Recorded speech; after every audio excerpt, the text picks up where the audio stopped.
Book ಮೈ show like hourly ಎಷ್ಟು tickets book ಆಗ್ತಿದೆ ಅಂತ. ಗ್ರಾಮಾಯಣ ನಿನ್ನೆ ರಿಲೀಸ್ ಆಗಿದಂಥ ಫಿಲಿಮ್ ಇದುವರೆಗೂ ಒಂದ್ಸಲಿ ಕೂಡ 1000 tickets at A time book ಆಗಿದ್ದು ಕಾಣಿಸ್ಲಿಲ್ಲ ಇನ್ನು. ಫಿಲಿಮ್ ಹೆಂಗಿದೆ ಅನ್ನೋದು ಹೇಳಕ್ಕಿಂತ ಮುಂಚೆ ಜಸ್ಟ್ ಒಂದು ಸಣ್ಣ ವಿಚಾರ ಹೇಳ್ಬಿಡ್ತೀನಿ. ಕರ್ನಾಟಕದ ಥಿಯೇಟರ್ ಸಿಚುಯೇಷನ್ಸ್ ನೆನ್ಸ್ಕೊಂತಿದ್ರೆ ಫ್ಯೂಚರ್ ಅಲ್ಲಿ ಲಿಟ್ರಲಿ ಹಾಳು ಬರ್ತಿದೆ ಗುರು. ಹೊಸ ನಿನ್ನೆ ರಿಲೀಸ್ ಆಗಿರೋ ಫಿಲಿಮ್ಗೆ 45 ಜನ ಇಲ್ಲ ಗುರು ಒಂದು ಥಿಯೇಟರ್ ಅಲ್ಲಿ.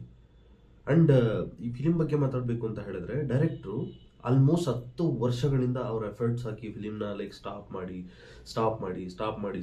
ಆಲ್ಮೋಸ್ಟ್ 10 ವರ್ಷ ಸ್ಟ್ರಗಲ್ ನಂತರ ಫಿಲಿಮ್ನ ನಮ್ಮ ಮುಂದೆ ತಗೊಂಡ್ಬಂದಿದ್ದಾರೆ.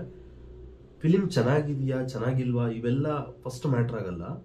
ಅಟ್ಲೀಸ್ಟ್ ಶುಕ್ರವಾರ, ಶನಿವಾರ, ಭಾನುವಾರ ಒಂದು 50-60% ಆಕ್ಯುಪೆನ್ಸಿ ಇಲ್ಲ ಅಂತ ಹೇಳಿದ್ರೆ ಕನ್ನಡ ಆಡಿಯನ್ಸ್ ಏನಕ್ಕೋಸ್ಕರ ವೆಯ್ಟ್ ಮಾಡ್ತಿದಾರೋ ನನಗಂತೂ ಅರ್ಥ ಆಗ್ತಾ ಇಲ್ಲ.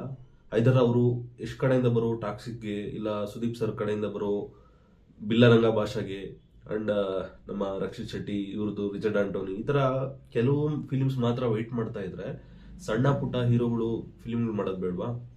ಇಂಡಸ್ಟ್ರಿ ಬೆಳೆಯೋದು ಬೇಡವಾ? ಆ ಲೆಕ್ಕಕ್ಕೆ ಹೋದ್ರೆ ಒಬ್ಬ ದೊಡ್ಡ ಹೀರೋ 2 ವರ್ಷ 3 ವರ್ಷಕ್ಕೆ ಒಂದೊಂದು ಫಿಲಿಮ್ ಮಾಡ್ತಾರೆ. ಸಣ್ಣ ಪುಟ್ಟ ಹೀರೋಗಳು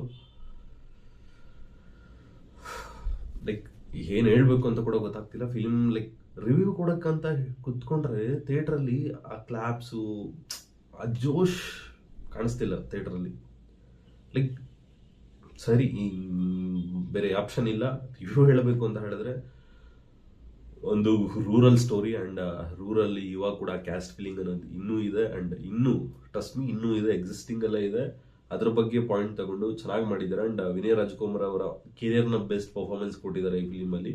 ಅಂಡ್ ಮೇಘಾ ಅವರು ಅವ್ರಿಗಿರೋ ಸ್ಕ್ರೀನ್ ಅಲ್ಲಿ ಚೆನ್ನಾಗಿ ಪರ್ಫಾರ್ಮೆನ್ಸ್ ಮಾಡಿದ್ದಾರೆ. ಇಲ್ಲಿ ಎಲ್ಲಾರು ಚೆನ್ನಾಗಿದೆ, ಆಡಿಯನ್ಸ್ ಒಬ್ಬರೇ ಚೆನ್ನಾಗಿಲ್ಲ. ಐ ಹೋಪ್ ಅರ್ಥ ಆಗಿದೆ ಅನ್ಕೊಂಡಿದ್ದೀನಿ. ಇಲ್ಲಿ ತನಕ ಚಾನಲ್ ನೋಡಿದ್ರೆ ಚಾನಲ್ ಸಬ್ಸ್ಕ್ರೈಬ್ ಮಾಡಿ, ಅಂಡ್ ದಯವಿಟ್ಟು ಕನ್ನಡ ಫಿಲಿಮ್ಸ್ನ ಸಪೋರ್ಟ್ ಮಾಡಿ.